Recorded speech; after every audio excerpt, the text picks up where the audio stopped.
let's get one thing clear right off the bat. You mud and rock types, move along. Nothing here for you to see. You see, CNET does tech reviews and everyday reviews. We're not going to go off-road and check the trail rating on this guy. That's just not what we do. Well, maybe a little. I'm talking to the 80% of you who buy these things because you want them to be mall rated. This isn't just a cute little Suzuki with a chunky square body. This is a Jeep. It's the real deal. And along the way, you make some sacrifices. The first of which is, it's the only American car in production that still looks like an 88. Now let's go inside.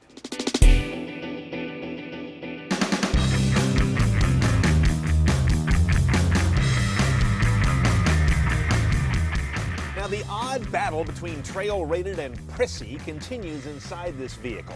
You've got a big old Sirius transfer case lever down here, big old handy gear shift. That's normally a 6-speed manual, by the way. We have the 5-speed automatic in this car. And you got some simple big round gauges in front of you and lots of big man-sized things to hang on to. But then the prissy kicks in.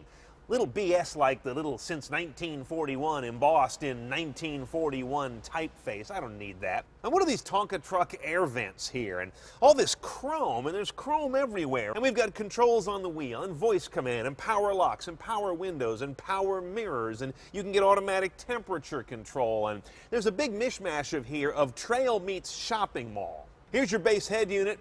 It's okay. It's kind of what I would get in this car. I would not bump up the either $1,000 to $1,800 more for a 6.5-inch touchscreen unit, which has Garmin navigation we've seen before. It's childishly simple but highly rated.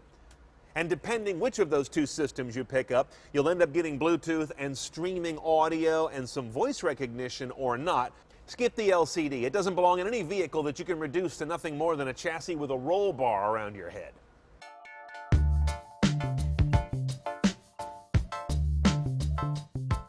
Now, outside the Rubicon, there's more evidence of the weird split personality of a modern Jeep. First of all, notice the hinge here at the base of the windshield. Yes, the windshield, as in days of yore, will fold flat for when you're driving around the Serengeti and want a mouthful of bugs. The problem is, because of modern safety specs, this thing has to be bolted down, so you've got to remove, by my count, 18 bolts before this thing can fold down on these nice little bumpers and clip.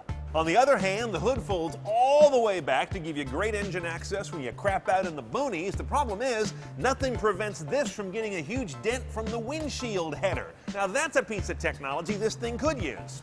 And notice when you go to lift that hood, it's secured only by 2 external rubber clamp downs, and then a quick latch underneath. No interior lock. So when you need to steal a battery for your car, this is the one you want to look for in a parking lot.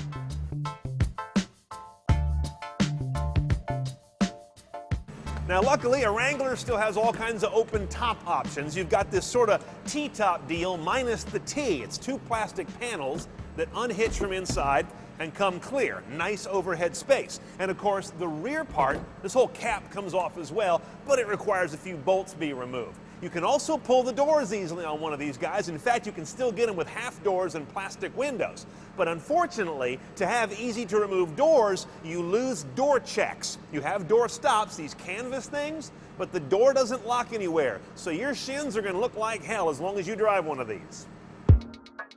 Now, big improvement in the Wrangler for 2012. It goes from the dog motor it had for the last handful of years to Chrysler's well-respected Pentastar V6.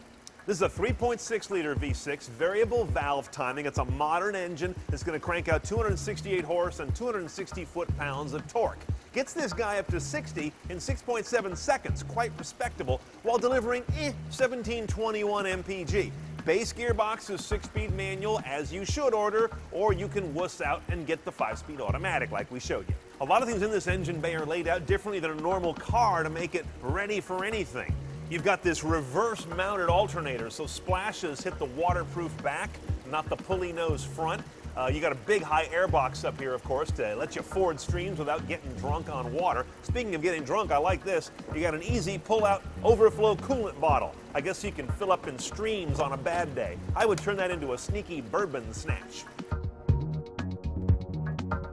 Okay, now underway, our little friend rides on 17 alloys and 32-inch tires. So you've got a jounce in this vehicle you're probably not used to in the Honda Civic you traded in to buy it. There's also a knobby thing that goes on at low speeds you got to get used to, because this kind of a tread on a tire makes a sound and feeling at low speeds.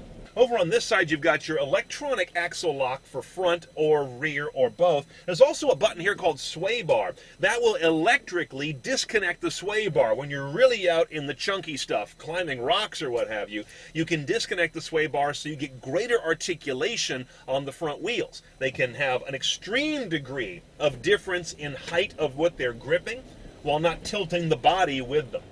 I'll tell you, the thing is surprisingly bolted together. You don't hear as many rattles and such as you'd expect from something with all these panels and all these kind of sheet metal apparatus and that spare hanging off the back.